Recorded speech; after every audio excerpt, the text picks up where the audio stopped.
Umwubatsi TV.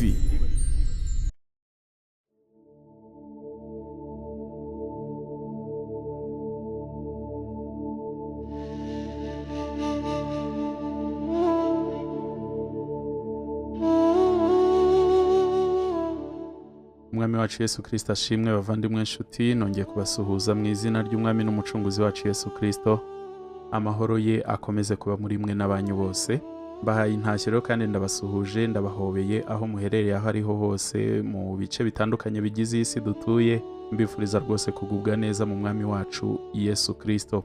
Gusa namwe abari mu bihe bigoye, ibihe by'indwara, abari mu bihe by'intambara, ubukene n'ibindi byinshi bitandukanye bihangayikishije abantu benshi banyuranye muri iyi si, ndabifuriza gukomera kandi gushakira ubuhungiro n'ibisubizo byanyu kuri Yesu Kristo, kuko ari we wenyine karuhura. Ikingariwe kuri uyu munsi rero ni ugutabariza mwene data n'umukunzi w'Umwubatsi TV.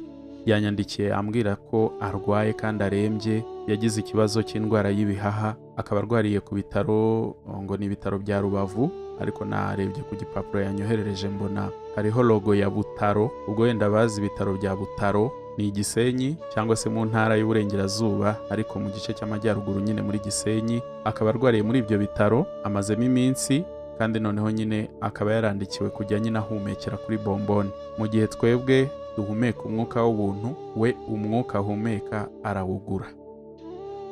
Ibi ngibi ni ibikwereka yuko uyu mubiri isaha n'isaha waguhinduka, kandi nyine ntugisha inama aho uyu mwene data ari. N'undi wese ashobora kuhagera, si uko buriya tumurusha ubutwari cyangwa se tumurusha kwirinda, ahubwo nyine iyi ndwara yaje ntawayisubiza inyuma usibye Uwiteka wenyine ubabarira cyangwa se ukiza.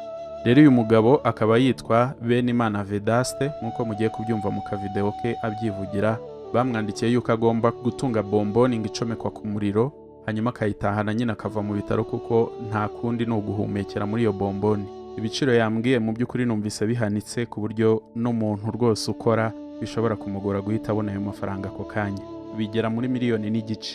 Urumva iyo bomboni irahenze mu by'ukuri, ariko ndahamya ntashidikanya yuko byose bishoboka ku muntu wese ufite ubushake bwo kuba yafasha mwene data. Abatagize ubushobozi wenda bw'ibifatika bafite, mujye ku mavi dusengere uyu mwene data, kandi Uwiteka azamukiza niba yizeye. Ariko kandi namwe abafite ubushobozi mujya mwibaza abo mwatera inkunga, abo mwafasha.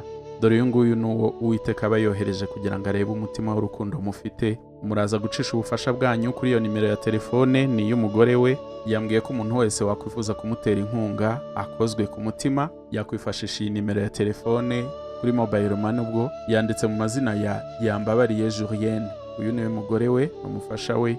Uyu mugabo rero urumva niba yarandikiwe bomboni kandi bikaba bimusaba nyine kuyishyura nta kundi, kuko adakwiriye kuguma mu bitaro, kandi kugeza ubu nyine yahumekaga yifashishije ka bomboni ko mu bitaro, kandi gukomeza kuguma mu bitaro n'ubundi baramubwiye yuko azahumekera kuri bomboni igihe cye cyose. Abaganga nabo bagira inkuru z'incamugongo, ariko buriya niko ibyuma byabo, ibikoresho byabo biba byerekanye, bitewe wenda n'icyo ibizamini baba bakoreye umurwayi nyine biba byagaragaje. Ubwo rero uyu mugabo ntabwo ashaka gukomeza kuguma mu bitaro, kuko ndibaza ko nabyo bihenze. Akaba ashaka kujya kurwarira mu rugo, ariko urumva ko guhumeka ntibyashoboka. Ibihaha bye byagize ikibazo ngo ndetse birimo imyenge, bisaba yuko agomba guhumeka ahumekera kuri bomboni. Urumva rero yibuze, ubuzima bwe bwa burangiye. Gusa kuri njye mvuga yuko hari andi mahirwe, kuko Uwiteka niwe utanga ubuzima, ni nawe ubusubirana. Njyewe inkunga yanjye ni iyi, ni ukumusengera ndetse no kumutabariza, kugira ngo n'undi wese wagira icyo abona yamutera inkunga, kugira ngo uyu mwene data nawe abashe kuvurwa, cyangwa se abone uburyo nyine bwo gukomeza guhumeka mu gihe agitegereje yuko Uwiteka amuhagurutsa kuri kino gisasiro. Rero reka mbareke wenda mwumve abyivugira. Ubwo uwumva akozwe ku mutima araza kumutera inkunga, kandi Yesu abagirire neza. Mwibuke yuko ibiganza bitanga birusha umugisha ibihabwa. Aho neza bana b'Imana bo ku Umwubatsi TV. Mahoro y'Imana abane namwe. Nitwa Benimana Vedaste, mu bitaro bya Gisenyi, umwuka w'ibihe byose. Ndabasaba ubufasha kugira ngo ndebe ko nabona ogisijene yo kujyana mu rugo. gucomekwa ku muriro.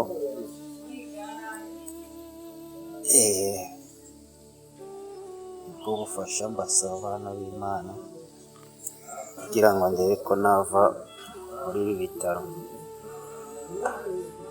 Uwiteka Imana abagirire neza